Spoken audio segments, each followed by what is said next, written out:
আজ তোর আব্বাগো ঘরে খাবি। তোর ছোট আম্মায় রান্না করতে আসে কইয়া গেছিল আনোয়ার ঘন্টা 2 আগে।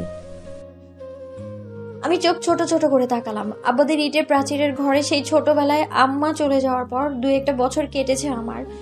সেই 2-1 বছর ছিল আমার কাছে অসহনীয় যন্ত্রণার।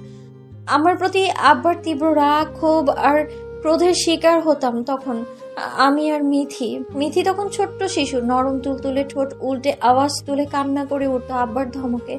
আর আমি নীরবে চোখের পানি ফেলতাম। কখনো বা আম্মুর প্রতি তীব্র অভিমান নিয়ে অনশন করতাম। আম্মুর কাছে কি সেই অভিমান পৌঁছতো না। আমার আম্মা আব্বা দুজনই নিষ্ঠুর। একজন সন্তানের কথা না ভেবে অন্য পুরুষকে আপন করেছে, আর অন্যজন চিরকাল কেবল আমায় চর, ধমক, থাপ্পড় আর অবহেলাই করেছেন। সেই চর থাপ্পড় থেকে বাঁচাতেই মূলত দাদি আমাকে এই টিনের ঘরে আনলেন। তারপর থেকে অবশ্য আর কখনো পা রাখা হয়নি আব্বার সেই ঘরে। সেই যে দাদির এই টিনের ঘরে থাকা শুরু করেছিলাম, এখনো পর্যন্ত এই ঘরই আমার বাসস্থান। দাদিরও এই টিনের ঘরটা ভীষণ প্রিয়, কারণ এই ঘরটা দাদার থাকাকালীন ঘর। আব্বা ফুপু সহ দাদা দাদির দাম্পত্য জীবন এই ছোট্ট টিনের ঘরেই কেটেছে। আব্বা ফুপুরা সবাই ছোট থেকে বড় হয়েছেও এই টিনের ঘরটাতেই। মাঝে মাঝে টিন পাল্টানো হলেও দাদি নাকি এই ঘরে দাদার অস্তিত্ব খুঁজে পায় দাদার ভালোবাসাও। তাই তো এই ঘর ছাড়া, এই বাড়ি ছাড়া দাদিকে কখনো এক রাতও অন্য কোথাও থাকতে দেখিনি। ভাবনা ছেড়ে বেরিয়ে দাদির কথায় মাথা নাড়লাম। জিজ্ঞেস করলাম, ওনাদের আবার এইসব করার কি দরকার ছিল দাদি? তুমি যা রান্না করতে তাই না হয় খেয়ে নিতাম। তুই যাওয়ার পর থেকে তোর ফুপুই রান্দা দিয়া যায়, আজকাও নাই বাড়িতে, তাই তোর ছোট আম্মায় খাবার দিয়া গেছে। দাদির কথা কষ্ট হলো। মানুষটার বয়স হয়েছে, চোখ মুখ কেমন আগের থেকে শুকিয়ে গিয়েছে, চোখের দৃষ্টিও কেমন ফ্যাকাশে হয়ে এসেছে। আমার না থাকাকালীন না জানি কতটা কষ্টে কেটেছে তার। আচ্ছা, দাদির যে সকালে চা খাওয়ার অভ্যেস, সকাল সকাল চা করে দিত কি ফুপু? দাদি যে মাথায় তেল দেওয়ার অভ্যেস আছে, প্রতিদিন তেল দিয়ে দিত কেউ? দাদি যে প্রায়শই কোমর ব্যথায়, হাঁটু ব্যথায় মলম লাগাতে হতো, কে দিত লাগিয়ে? দাদিকে যে প্রতিবেলায় ঔষধ দিতে হতো, কে দিত প্রতিবেলায় ঔষধ? দাদির মাথা ব্যথা করলে যে উঠোনে বসে দাদির চুলে সিঁথি কেটে দিতাম, কে দিত এইগুলো? আমি বিহীন দাদি সময়গুলো কি আসলে খুব ভালো কেটেছে? জানা নেই। মুহূর্তেই দাদিকে চাপড়ে জড়িয়ে ধরলাম, অস্ফুট স্বরে বললাম, এবার আর তোমায় ছেড়ে যাবো না দাদি। রান্না, চলাফেরা সব আগের মতো খেয়াল রাখবো আমি। দাদির ধমক দিয়ে বললেন, হ, তুই এখন পরীক্ষার ফলাফল ইয়া আমার পেছনে পইরা থাকবি? থাকলে কি সমস্যা? থাকলে কি সমস্যা? বহুত সমস্যা। তোরে কইতে হইব কেন? দাদির কথা শুনে আমি হেসে দিলাম আওয়াজ করে। কতদিন পর এভাবে আওয়াজ তুলে হাসলাম জানা নেই আমার। কিছুক্ষণ সেই হাসিতে মেতে থাকতেই চোখে পড়লো মেহেরাজ ভাইয়ের অদ্ভুত দৃষ্টি। মুহূর্তেই আমার হাসিটা থেমে গেল। রাতে মেহেরাজ ভাইয়ের থাকার ব্যবস্থা হলো আমার ঘরেই। আবার অনেকক্ষণ আমাকে আর মেহেরাজ ভাইকে তার বিলাসবহুল ইট পাথরের ঘরটায় থাকতে বললেও রাজি হতে পারলাম না। টিনের ঘরে ঘুমোতে মেহেরাজ ভাইয়ের অসুবিধা হতে পারে ভেবে ওনাকে অবশ্য বলেছিলাম আবাদের ঘরে ঘুমোতে যেতে রাতে। কেন জানি না উনি সেই প্রস্তাবে মত দিলেন না। খাওয়া শেষ করে আবাদের ঘর ছেড়ে দাদির ঘরে এসে খাট গোছালাম সর্বপ্রথম। বাকি সব অগোছালো জিনিস গোছালো ভাবে রেখে দাদির রুমে গেলাম। দাদি আর মেহেরাজ ভাই তখনও আব্বাদের ঘরে কথা বলছে। হঠাৎ মনে পড়লো মিনার ভাইয়ের কথা। আসার পর থেকে একবারও চোখে পড়েনি, একবারও কথা বলা হয়নি। একটা সময় মিনার ভাই আমার অধিক খেয়াল রাখতেন। যখন কেউ আমায় পছন্দ করতো না, তখন একমাত্র মিনার ভাই আমার পাশে ছিলেন। চাচাতো জ্যাঠাতো ভাই বোনদের মধ্যে মিনার ভাই ব্যতীত বাকি সবাই আমায় খুব একটা পছন্দ করতো না। কেন করতো না জানা নেই, তবে মিনার ভাই আমার আপন মানুষ। এই মানুষটা যা যা করেছেন আমার জন্য, তা অস্বীকার করলে হয়তোবা নিজেই নিজের কাছে ছোট হয়ে যাব। আমি আগ বাড়িয়ে ফুপুদের ঘরে গেলাম। ফুপুদের ঘরে আরমান ভাই তার সদ্য বিয়ে হওয়া সুন্দরী বউ। মিনার ভাই নাকি বিকেলে ফুপুকে নিয়ে কোনো এক আত্মীয়ের বাড়িতে গিয়েছেন। আমি হতাশ হলাম। পা চালিয়ে আবারও নিজের ঘরে আসতেই চোখে পড়লো মেহেরাজ ভাইকে। বিছানায় শটানে শুয়ে আছেন, কপালে হাত রাখা, দৃষ্টি কেমন ক্লান্ত ঠেকলো। আমি ছোট্ট শ্বাস ফেলে বের হয়ে দাদির ঘরে গেলাম। দাদি তখন পানের বাটা থেকে পান গালে নিয়ে চিবোতে ব্যস্ত। আমাকে দেখেই প্রশ্ন ছুড়লেন, কইছিলি এতক্ষণ? মিনার ভাইকে খুঁজে আসলাম। আসার পর থেকে দেখিনি তো তাই, কিন্তু গিয়ে দেখি মিনার ভাই নেই। দাদি পান চিবোতে ব্যস্ত থেকে বললেন, মিনার তোর ফুপুরে নিয়ে গেছে, রাত অনেক হয়েছে, যা ঘুমাইয়া যা। এখানে ঘুমাবো না? দাদি বোধহয় অবাক হলেন, ভ্রু কুচকে সরু চাহনিতে তাকালেন আমার দিকে, তারপর গলা ঝেড়ে বললেন, এখানে কেন ঘুমাইবি? তোর ঘরে ঘুমাবি। ইতস্তত বোধ করে উত্তর দিলাম, না মানে ওখানে তো মেহরাজ ভাই ঘুমাবে দাদি। দাদি এবারও ভ্রু কুচকে নিলেন, জিজ্ঞেস করলেন, রাজ ঘুমাইলে তুই ঘুমাইতে পারবি না কেন? বর বউ এক লগে এক ঘরে ঘুমায়, এরাই তো দেখা আইসি আজীবন। তোরা কি আলাদা ঘুমাস? আমি চুপ হয়ে গেলাম দাদির প্রশ্নে। দাদি তো জানে না মেহরাজ ভাইয়ের সাথে এক ঘরে থাকা হয়নি আমার। দাদিকে কি বলা উচিত কথাটা? বোধ হয় না বলাটাই ঠিক হবে। দাদি যদি আবার মেহরাজ ভাইকে অপরাধী বানিয়ে ওনার সামনে প্রশ্নগুলো তোলে, কতটা নিচ মন মানসিকতার বোধ হবে তখন নিজেকে। আমি পিছু ঘুরে বললাম, কিছু না, ঘুমাও তুমি দাদি। বলে আবার নিজের রুমে হাজির হলাম। পড়ার টেবিলের সামনের কাঠের চেয়ারটায় বসে থেকে খাটের দিকে তাকালাম আমি। মেহরাজ ভাই তখনও কপালে হাত রেখে শুয়ে আছেন, তবে এবারেও ওনার চোখ বুজে রাখা। ভাবলাম উনি ঘুমিয়ে গেছেন হয়তো, কিন্তু না। কিছুক্ষণ পরই চোখ বুজে রেখেই বলে উঠলেন উনি, তোর কি সমস্যা হচ্ছে জ্যোতি? আনকমফোর্টেবল ফিল করছিস? আচমকা প্রশ্নে অবাক হলাম আমি। চেয়ার ছেড়ে দাঁড়িয়ে পড়লাম সঙ্গে সঙ্গে। মেহরাজ ভাই চোখ মেলে চাইলেন এবার, ভ্রু কুচকে তাকিয়ে আবারও বলে উঠলেন, এক ঘরে অসুবিধা হচ্ছে, আনকমফোর্টেবল ফিল করলে বলে ফেলা উচিত, অন্য কোথাও ঘুমানোর ব্যবস্থা করা যাবে। না তেমন কিছু নয় মেহরাজ ভাই, আপনি ঘুমান। মেহরাজ ভাই কথা বাড়লেন না, চোখ বুজে নিয়ে বলে উঠলেন, ওকে ফাইন, তুইও ঘুমিয়ে পড়িস। কথাটা বলে মেহরাজ ভাই আবারও চোখ বুঝে নিলেন। আমি আরো কিছুক্ষণ পায়চারি করলাম পুরো ঘর জুড়ে। এত দূর বাসে করে আসায় নাকি কি জানি আমার শরীরটা কেমন ক্রমশ ভেঙে আসলো। ঘুমে চোখ জোড়া নিবু নিবু হয়ে আসলো দ্রুত। তবু বুঝে উঠতে পারলাম না কি করা উচিত। ঘুমানো উচিত নাকি নির্ঘুম থাকা উচিত। অবশেষে অনেকক্ষণ সিদ্ধান্তহীনতায় ভুগে খাটের একপাশে শরীর এলিয়ে দিলাম আমি। যতটুকু সম্ভব দূরত্ব বজায় রেখে খাটের একদম কিনারা ঘেঁষে শুয়ে পড়লাম। তার কিছুক্ষণের মধ্যে ঘুমে তলিয়ে গেলাম। আমার ঘুম ভাঙলো খুব ভোরে। স্বভাব সুলভ ছোট কাল থেকে একা একা খাট জুড়ে ঘুমানোয় অভ্যস্ত থাকায় নিজেকে আবিষ্কার করলাম মেহরাজ ভাইয়ের শরীর ঘেঁষে। মুহূর্তেই চমকে গিয়ে দূরত্ব বাড়লাম। খাটের কিনারা ঘেঁষে বসে খেয়াল করলাম মেহরাজ ভাই কাল রাতে যেভাবে ঘুমিয়েছিলেন ঠিক সেভাবে শটান হয়ে শুয়ে আছেন। হাত পা কোনো কিছুর অবস্থানেরই কোনো পরিবর্তন ঘটেনি। এতটা স্থির থেকে ঘুমানো যায়? বিপরীতভাবে আমার কথা ভাবতে গিয়ে অস্বস্তিতে মাথা নত হয়ে আসলো আমার। অন্যদের মতো হাত পা ছড়ানো অভ্যাস না থাকলেও স্বল্প জায়গায় মানিয়ে ঘুমানোর অভ্যাস নেই আমার। তাই হয়তো খাটের কিনারা ঘেঁষে ঘুমানো আমি ঘুমন্ত অবস্থাতে বাকি জায়গাটুকুও দখল করে নিলাম। ভুলেই গেলাম খাটে অন্য আরেকজন মানুষও আছে, তাও পুরুষ মানুষ। ফলস্বরূপ ভোরে ভোরে নিজেকে আবিষ্কার করলাম মেহরাজ ভাইয়ের দেহ ঘেঁষেই। বিষয়টা ভাবতেই খারাপ লাগার উদ্ভব হলো মনের ভেতর। দ্রুত বসা ছেড়ে উঠে গিয়ে বাইরে গেলাম। মুখ চোখ ধুয়ে এইদিকে ওইদিকে হাঁটলাম। কিছুক্ষণ বসলাম পুকুর পাড়টাতেও। প্রায় ঘন্টা দুয়েক এভাবেই কাটলো। এরপর উঠে গিয়ে ঘরে যেতেই দেখলাম মেহরাজ ভাই উঠে পড়েছেন। চোখ মুখ ভেজাও দেখালো। কপালে আসা চুলের একাংশ ভিজে লেপ্টে আছে। আমি স্বাভাবিক হয়ে সামনে গেলাম। একটু আগের অস্বস্তিকে কাটিয়ে প্রশ্ন ছুড়লাম, মেহু আপুর সাথে কথা হয়েছে আপনার? রাতে কোনো সমস্যা হয়নি তো? মেহরাজ ভাই তাকালেন, গম্ভীর স্বরে বলে উঠলেন, রাতে নাফিসাকে পাঠিয়েছে চাচি, আশা করি সমস্যা হবে না। এখন কল দিলে কল তুলবে না, হয়তো ঘুমাচ্ছে।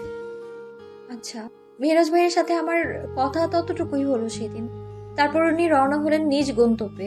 সেই দিনের পর সপ্তাহখানেক আমার কিংবা মেহরাজ ভাই কারোরই আর যোগাযোগ হলো না। যোগাযোগ হলো হঠাৎ এক সপ্তাহ 2-3 দিন পার হওয়ার পর। সেদিন কোনো এক প্রয়োজনেই ব্যাগটা খুলতেই চোখে পড়লো বাটন ফোনটা। বাড়িতে আসার পর থেকে তেমন একটা প্রয়োজন না পড়লেও মোবাইলটা আর বের করা হয়নি, ওভাবেই ব্যাগের মধ্যে পড়েছিল। হঠাৎ মোবাইলটা হাতে নিয়ে আগ্রহ জাগলো মেহরাজ ভাই কল দিয়েছিল কিনা তা দেখার। কিন্তু আমি হতাশ হলাম। দেখলাম মোবাইল বন্ধ হয়ে আছে। মেহরাজ ভাইয়ের কল এসেছে কিনা তা দেখার আগ্রহ থাকলেও মোবাইল চার্জে বসানোর জন্য ব্যাকুল হলাম না।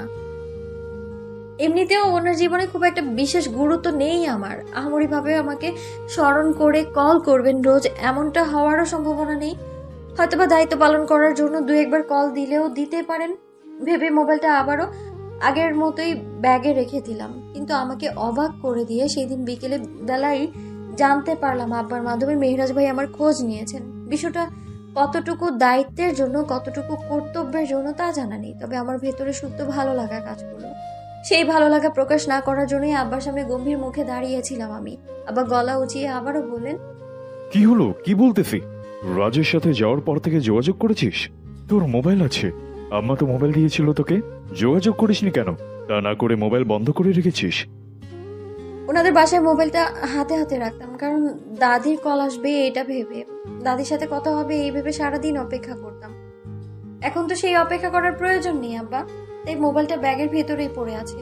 তার উপর আবার পরীক্ষা চলছে, পরীক্ষার পড়া, কাজকর্ম সব মিলিয়ে মোবাইলের কথা আমার খেয়ালই ছিল না। মেহরাজ ভাইকে আমার তরফ থেকে বলে দিবেন আমি দুঃখিত। আব্বা এবারও রাগ ঝাড়লেন, চাপা স্বরে বললেন, আমি কেন জানাবো? না, আবার কল দিলে জানাবেন আর কি। যদিও জানি উনি আর কল দিবেন না। আবার চোখ গরম করে তাকালেন, বললেন, রাজ ফোন দিয়েছিল আমায়, তোর মোবাইল বন্ধ বা তোর সঙ্গে যোগাযোগ করতে পারে না এটা গত 2 দিন না বলেও আজ বলেছে আমায়। এটা তো তোর উচিত হয়নি। আমি ছোট শ্বাস ফেললাম, জানতে চাইলাম উনি কি আমার সাথে যোগাযোগ করতে চেয়েছেন আব্বা? আবার চুপ থাকলেন কিছুটা সময়, তারপর একই রকম গম্ভীর থেকে বললেন, মোবাইল চার্জে বসিয়ে রাজকে ফোন দিস। তারপর আব্বা আর দাঁড়ালেন না, চলে গেলেন নিজের ঘরে। আমি ঠাই উঠোনে দাঁড়িয়ে থাকলাম। মেহরাজ ভাই আব্বাকে 3 বারই আমার খোঁজ নেওয়ার জন্য কল দিয়েছেন। 3 বার। প্রথম দফায় কিছুটা বিস্ময় কাজ করলেও পর মুহূর্তেই মস্তিষ্ক বলে উঠলো অতটা আহামরি খুশি হওয়ার বিশেষ কারণ নেই, দায়িত্ব পালনের জন্য উনি 3 বার কল দিতেই পারেন। আমি পা চালিয়ে ঘরে এলাম, দেখলাম বিদ্যুৎ নেই। পুনরায় হতাশ হলাম। বিদ্যুৎ এলো একেবারে রাত 8টার পর, তখনই মোবাইল চার্জে বসালাম। চার্জ হতেই মোবাইল অন করে চমকে গেলাম। দুটো নাম্বার থেকে কল এসেছে, একটা মেহরাজ ভাইয়ের নাম্বার, অপরটা মেহু আপুর নাম্বার। নাম্বারগুলো আমার চেনা। মেহরাজ ভাই মোট মিলে 18 বার কল করেছেন আর মেহু আপু 7 বার। আমি শুকনো ঢোক গিললাম, পড়া ফেলে জানালার কাছে ঘেসে প্রথমেই কল দিলাম মেহু আপু। মেহু আপু প্রথমে কল রিসিভ না করলেও পর মুহূর্তেই নিজ থেকে কল দিলেন। আমি কল তুলে কানের সামনে ধরলাম মোবাইল। তারপর কথা হলো প্রায় আধ ঘন্টারও বেশি। মেহু আপুর সাথে কথা শেষ করার পর সময় দেখলাম 9:30। কাপা কাপা হাতে কল দিলাম মেহরাজ ভাইকে। মেহরাজ ভাইয়ের নাম্বারে প্রায় 5 বার কল দিয়ে থেমে গেলাম। উনি কল তুললেন না। হতাশ হয়ে মোবাইলটা এক পাশে রেখেই পড়ায় মন দিলাম। ঠিক তখনই মোবাইলটা বেজে উঠলো। বুকের ভেতর অদ্ভুত কম্পন টের পেলাম। অনুভূতিদের এক পাশে ঠেলে রেখে মোবাইলটা হাতে নিয়ে স্বাভাবিক হলাম। কল তুলে গলা ঝেড়ে সালাম দিলাম। বললাম, কেমন আছেন মেহরাজ ভাই? মেহরাজ ভাই গম্ভীর স্বরে স্বল্প শব্দে উত্তর দিলেন, ভালো আছি। আমি চুপ থাকলাম। ভেবেছিলাম উনিও পাল্টা প্রশ্ন করে কেমন আছি তা জিজ্ঞেস করবেন, কিন্তু না, জিজ্ঞেস করলেন না। চুপচাপ সেভাবেই কয়েক সেকেন্ড কাটলো। কথাটা যেন বিলীন হয়ে গেল। অনেক খুঁজেও কি বলবো বুঝে উঠলাম না। অবশেষে অনেক ভেবে বললাম, আব্বার কাছে কল দিয়েছিলেন? মেহরাজ ভাই শান্ত স্বরে বলল, হ্যাঁ দিয়েছিলাম। কেন? আমাকে কি কল করতে বলেছেন? না, কেন? না, এমনিতেই। আব্বা বিকালে বলল আপনাকে কল দিতে, তাই কল দিয়েছি। আপনি কি বিরক্ত হয়েছেন? মেহরাজ ভাই চাপা কণ্ঠে শুধালেন। যদি হ্যাঁ বলি? ইতস্তত বোধ করে বলে উঠলাম, সরি, আব্বা বিকালে বলেছে বলেই কল দিয়েছিলাম আপনাকে। মেহরাজ ভাই চুপ থাকলেন কিয়ৎক্ষণ, তারপর প্রশ্ন ছুড়লেন শীতল অথচ দৃঢ় কণ্ঠে। তো বিকাল পেরিয়ে রাত হওয়ার পর তোর কল দেওয়ার কথা মনে পড়েছে? মেহরাজ ভাইয়ের শীতল কণ্ঠে রাগ ছিল কি ক্রোধ ছিল বুঝে উঠলাম না আমি। তবে সেই কণ্ঠে আমি কেঁপে উঠলাম। বললাম, না, আসলে মোবাইলে চার্জ ছিল না মেহরাজ ভাই। মেহরাজ ভাই শাসনের সুরে একরাশ রাগ নিয়ে বলতে লাগলেন, তোর উচিত ছিল আমি কল দেওয়া মাত্র কলটা তোলা, কিন্তু না, তুই আমার কল এড়িয়ে গেলি। টানা 3 দিন কল দেওয়ার পর দেখি তোর ফোন সুইচড অফ। আমার কল না তুলে তুই ফোন সুইচড অফ করে রাখলি। এটা কোন ধরনের বিহেভিয়ার জ্যোতি? মেহরাজ ভাইয়ের চাপা রাগের সম্মুখীন হয়ে থম মেরে গেলাম। মেহরাজ ভাই ছোটকাল থেকেই দম্ভে পরিপূর্ণ, নিজেকে কোথাও দ্বিতীয় হিসেবে মেনে নিতে পারেন না হয়তো। ছোটবেলায় একবার ক্লাসে ফার্স্ট হতে পারেনি বলে কি ভীষণ রাগ দেখিয়েছিলেন সবার উপর, এমনকি টানা 1 সপ্তাহ স্কুলেও যায়নি। দম্ভে পরিপূর্ণ সেই মেহরাজ ভাইয়ের বোধহয় ইগোতে লাগলো এই বিষয়টা। তার কল না ওঠানোটা বোধহয় চরম বেয়াদবিও মনে হলো ওনার কাছে, কিন্তু এটা তো ইচ্ছাকৃত নয়। আমি তা বোঝাতেই বলে উঠলাম, এর জন্যও দুঃখিত মেহরাজ ভাই। আমি ইচ্ছাকৃতভাবে আপনার কল এড়িয়ে যাইনি, সত্যি বলছি। আমি বাড়িতে আসার পর মোবাইলটার কথা আমার মনেই ছিল না, আজই ব্যাগ থেকে বের করেছি ফোনটা। মেহরাজ ভাই আবারও চাপা কণ্ঠে রাগ দেখিয়ে বললেন, আওয়াজ হয়নি ফোনের? আমি খেয়াল করিনি হয়তো। আচ্ছা, আগে কি করে খেয়াল করতি? আগে তো দেখতাম সারাক্ষণ ফোন প্রপোজকে নিয়ে বসে জিজ্ঞেস থাকতি। করলাম। মানে? গম্ভীর স্বরে বললাম, নাথিং। পরীক্ষা কেমন চলছে তোর? ভালো। ওকে, পরীক্ষা শেষে কোন দিন আসবি জানিয়ে দিস, গিয়ে নিয়ে আসবো। আমি থামলাম, কাপা গলায় বললাম, আমি আর ওখানে যাব না মেহরাজ ভাই। বাড়ির অবস্থা এখন স্বাভাবিক, আমি বাড়িতেই থেকে যাব। আপনাকে একটা কথা বলি। মেহরাজ ভাই আমার কথার বিপরীতে বিশেষ কোনো উত্তর করলেন না। বললেন, বল। শান্ত কণ্ঠে বলতে লাগলাম, সামান্তাপুর সাথে সবটা মিটিয়ে নিন মেহরাজ ভাই। আমি চাই না আমার জন্য একটা সম্পর্ক ভেঙে যাক। আপনারা আগের মতোই সম্পর্কটা গড়ে তুলুন। যেমনটা স্বপ্ন দেখেছেন তেমনটাই পূরণ করুন সবটা। আমি বাধা হয়ে থাকবো না, সব ছেড়ে এসেছি আমি আর আপনাদের মাঝে যাব না, সিদ্ধান্ত নিয়েছি আমি মেহরাজ ভাই।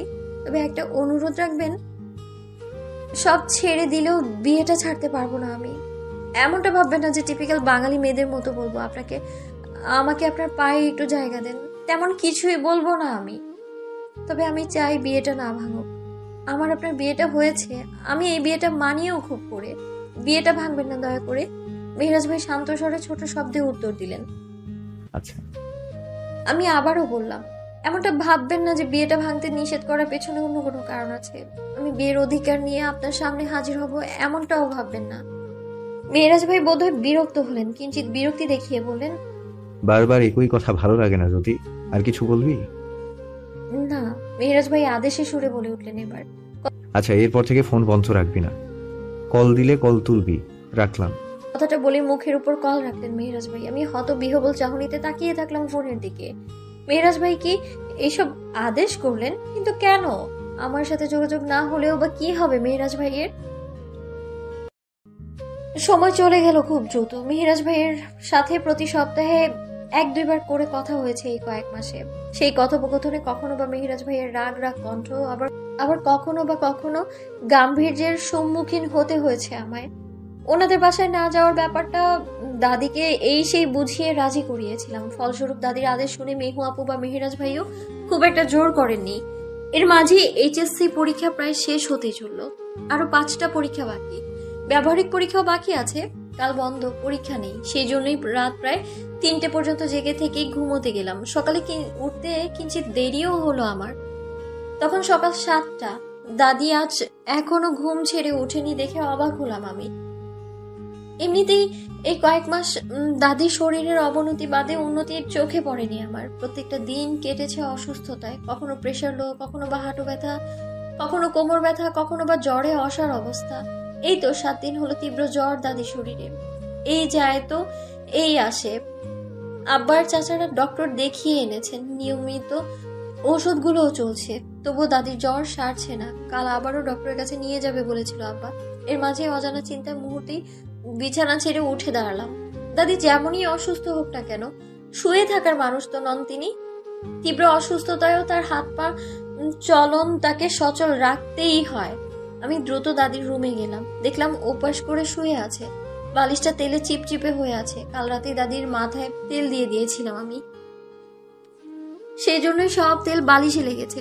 আমি এগিয়ে ডাক দিলাম, দাদি ঘুম ছেড়ে উঠো না যে, সকাল তো হয়ে গেল দাদি। দাদি উত্তর দিল না। আমি ফের বললাম, দাদি কি হলো, শুনছো না যে? উঠছো না কেন ঘুম থেকে আজ?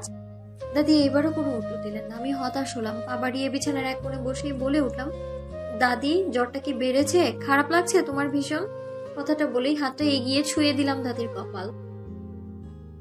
দাদির কপালে উষ্ণতা অনুভব হলো না, অনুভব হলো শীতলতার।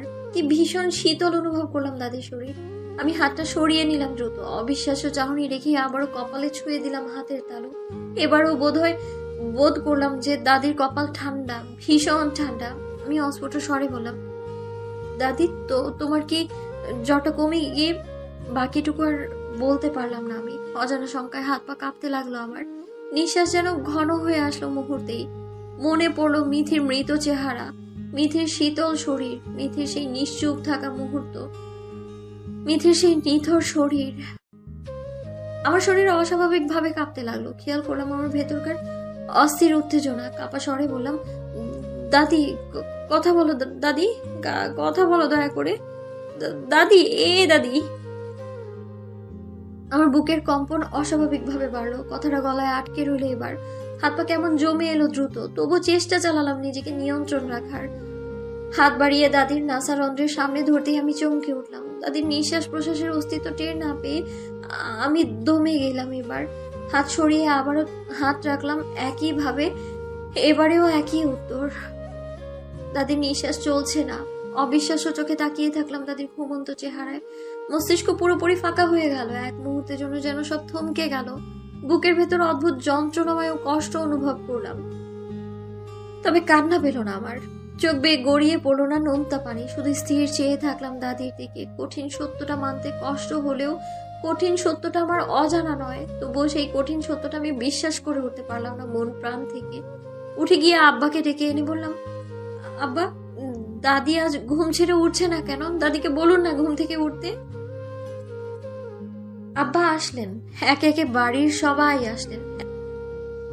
এসে শুধালেন, দাদি আর জীবিত নেই, দাদি আর এই পৃথিবীতে নেই, দাদি আর আমার সাথে নেই, কোথাও নেই, কোথাও না।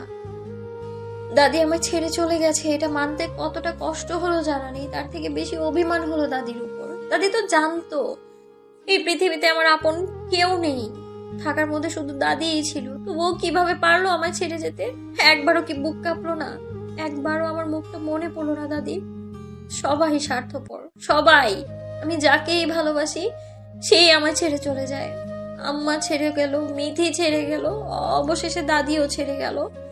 এ নিয়ে বিশেষ দুঃখ হলো না, নাকি দুঃখ সইতে সইতে এই দুঃখটা বিশেষ বোধ হলো না আমার কাছে, তা বুঝে উঠলাম না আমি। একদম স্বাভাবিক থেকে নিশ্চুপ হয়ে বসে থাকলাম ঘরের এক কোণে।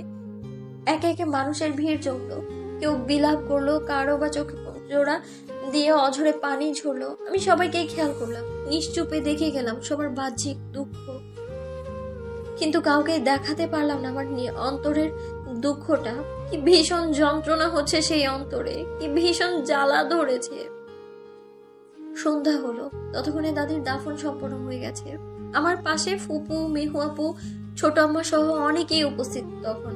মেহু আপু বিকেলেই এসেছেন, সঙ্গে ওনার চাচা চাচিরাও খবর পেয়ে বিকালের দিকেই বাড়ি এসেছেন। শুনেছি মেহরাজ ভাইও এসেছেন, তবে দেখিনি। আসার পর থেকে মেহু আপু আমার পাশে বসা, মাথায় হাত বুলিয়ে ক্রমশ সান্ত্বনা দিয়ে যাচ্ছে। আসলে কি আমার সান্ত্বনার প্রয়োজন আছে? আমি তো জানি দাদি আর ফিরবে না। দাদিকে চাইলেও আমি আর কখনো সামনে পাবো না।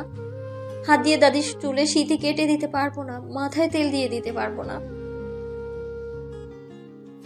সকাল সকাল চা বানিয়ে চা খাওয়াতে পারবো না, আর দাদির হাঁটুতে কোমরে মলম দিয়ে মালিশ করে দিতে পারবো না, আর কিছুই পারবো না, কিচ্ছু না। সবকিছু জেনে বুঝেও অবুঝের মতো সান্ত্বনা পাওয়ার জন্য দুঃখে নেতিয়ে থাকাটা হাস্যকর আমার। তবু সবাই আমাকে বোঝাতে লাগলো। ফুপু বলল,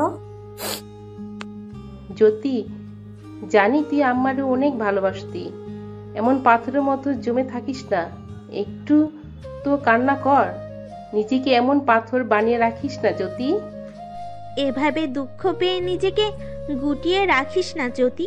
মানুষের জন্ম মৃত্যু তো আমাদের হাতে নেই, দাদি আর নেই, এটা কঠিন সত্য হলো আমাদের মেনে নিতে হবে। এভাবে নিজের হৃদয়কে শক্ত করে রাখিস না, কান্না পেলে কান্না কর, দেখবি হালকা লাগবে। দেখো, তোমার দাদি আর বেঁচে নেই, কোনো মানুষই তো সারা জীবন বেঁচে থাকে না, তোমাকে তো এটা মেনে নিতে হবে। এভাবে স্থির হয়ে বসে থেকো না, নিজেকে স্বাভাবিক করো। সবার এত এত কথায় বিরক্ত বোধ করলাম আমি কি স্বাভাবিক নেই? আমি কি মেনে নিইনি যে দাদি আর নেই? তাহলে হয়তো আমাকে নিয়ে এইসব বলার মানেটা কি? সবাই আমাকে আরো অনেকক্ষণ বোঝালো। এক পর্যায়ে হতবিহ্বল চাহনিতে সবার দিকে এক নজর তাকিয়ে বলে উঠলাম, আমি একটু একা থাকতে চাই, একটু একা থাকতে দাও আমায়। আমার বলা কথাটার পর সবাই চলে গেল একে একে। মেহু আপু কাঁধে হাত রেখে ভরসা দিলেন, তারপর চলে গেলেন। আমি হাঁটু ভাঁজ করে হাত দিয়ে আঁকড়ে ধরলাম হাঁটু, তারপর হাঁটুর উপরে মুখ রেখে স্যাঁতসেঁতে মাটিতে নীরবে একা বসে থাকলাম। বুকের ভেতরটা অদ্ভুত কষ্ট হলো, নিঃশ্বাস বন্ধ হয়ে যাওয়ার উপক্রম যেন। চেষ্টা করলাম সেই কষ্ট নিজের মাঝে দমিয়ে রাখতে। হাঁটু আঁকড়ে ধরে তাকিয়ে থাকলাম স্যাঁতসেঁতে মাটির দিকে। সেভাবে কত সময় গেল আমার জানা নেই। আকস্মিক কানে এলো পরিচিত এক কণ্ঠস্বর। কণ্ঠস্বরটা আমার চেনা, মেহরাজ ভাইয়ের কণ্ঠ। জ্যোতি, আসলে অসুবিধা হবে তোর? ওনার কণ্ঠস্বর শুনে আমিও চোখ তুলে তাকালাম না আর। আগের মতোই তাকিয়ে থাকলাম মাটির দিকে, মাথা ডানে বামে নাড়িয়ে উত্তর দিলাম, অসুবিধা হবে না। মেহরাজ ভাই পা বাড়িয়ে এগিয়ে আসলেন, হাঁটু ভেঙে আমার সামনে স্যাঁতস্যাঁতে মাটিতে বসে বলে উঠলেন, কষ্ট হচ্ছে? আকস্মিক আহ্লাদি প্রশ্নে ভেতরের কষ্টগুলো যেন উগড়ে আসতে চাইলো, কিন্তু উগড়ে আসলো না। ওনার কথার উত্তর দিলাম না আমি, চুপচাপ সেভাবে বসে থাকলাম। মেহরাজ ভাই আবারও বললেন, জ্যোতি, আমার দিকে তাকা। এভাবে অনুভূতিহীন হয়ে থাকবি না, ভেতরে ভেতরে কুমড়ে মরবি না, প্লিজ। আমি এবার স্থির চাহনিতে তাকালাম মেহরাজ ভাইয়ের দিকে। পরনে সাদা পাঞ্জাবি, হাতাগুলো কোনোই অবধি গোটানো আছে, স্নিগ্ধ লাগছে ওনাকে। কিন্তু আমার কাছে না আজ মেহরাজ ভাইকে অতটা নজর কাড়া সুন্দর বোধ হলো না। শুধু সৌন্দর্যই নয়, মেহরাজ ভাইকে এত মাস পর এতটা কাছে দেখেও আমার ভেতরে কোনো অনুভূতি কাজ করলো না আজ। না প্রেম, না ভালোবাসা, আর না তো ভালো লাগা। জীবনের কঠিন বাস্তবতাগুলোর কাছে বোধহয় সকল অনুভূতি ফ্যাকাশে মনে হয়ে যায়। কথায় আছে না, অভাবে ভালোবাসা জানালা দিয়ে পালায়। হয়তো অভাবটাও জীবনের কঠিনতম এক বাস্তবতা বলেই ভালোবাসার মতো তীব্র অনুভূতিকেও হারিয়ে দিয়ে যায়। আমিও এই মুহূর্তে তেমনই এক কঠিন বাস্তবতার সম্মুখীন, যে বাস্তবতা আমার হৃদয় থেকে প্রেমানুভূতি, ভালোবাসার অনুভূতি সবকিছুই নিংড়ে চুষে নিয়েছে, অসাড় করে দিয়েছে আমার সমস্ত অনুভূতিকে। আমি টের পেলাম আমি সত্যি অনুভূতিহীন হয়ে গেছি। আমার নিজের ভেতর কোনো অনুভূতি কাজ করছে না এই মুহূর্তে, না দুঃখ, না সুখ, না খারাপ লাগা, না ভালো লাগা। শুধু নির্লিপ্তভাবে চেয়ে থাকলাম আমি। মেহরাজ ভাই আমার কাজ ঝাঁকানোতেই সে তাকানোর অদল বদল হলো। সচকিত হয়ে তাকাতেই মেহরাজ ভাই বলে উঠলেন, দাদি আর নেই, এই কঠিন সত্যটা মেনে নেওয়ার ক্ষমতা তোর আছে আমি জানি, কিন্তু এতটা স্বাভাবিক থাকা কি উচিত জ্যোতি? সব দুঃখ নিজের ভেতরে রেখে দুঃখ জমানো উচিত? কি করা উচিত আমার? বিলাপ ধরে কান্না করা? মেহরাজ ভাই আমার দিকে তাকালেন, শান্ত স্বরে বলে উঠলেন, পৃথিবীর সকল কষ্ট লুকাতে নেই জ্যোতি। কিছু কষ্ট প্রকাশ পেলে বিশেষ ক্ষতি হয় না। কষ্ট ভাগ করলে কষ্ট কমে। আমার সাথে তোর কষ্টটা ভাগ করবি?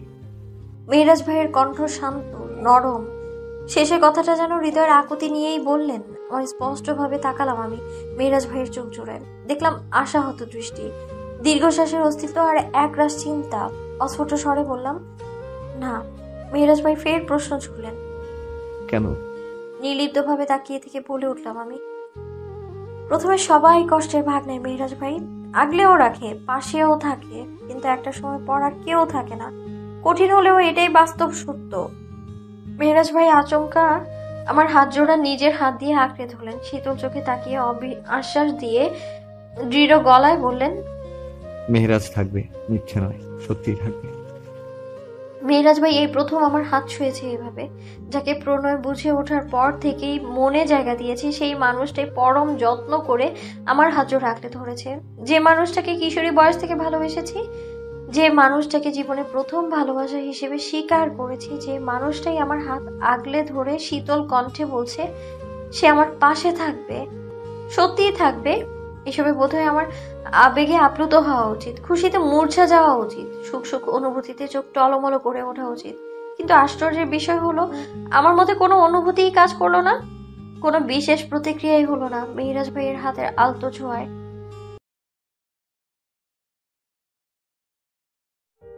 আমি আগের মতোই নির্লিপ্ত হয়ে তাকিয়ে থাকলাম। স্পষ্টভাবে বললাম, আমি চাই না আর কেউ থাকুক আমার পাশে। আমি একা, সম্পূর্ণ একা থাকতে চাই মেহরাজ ভাই। মেহরাজ ভাই হাত জোড়া আরেকটু চেপে ধরলেন, গম্ভীর অথচ দৃঢ় কণ্ঠে জবাব দিলেন, আমি চাইছি না তুই একা থাক। কেন?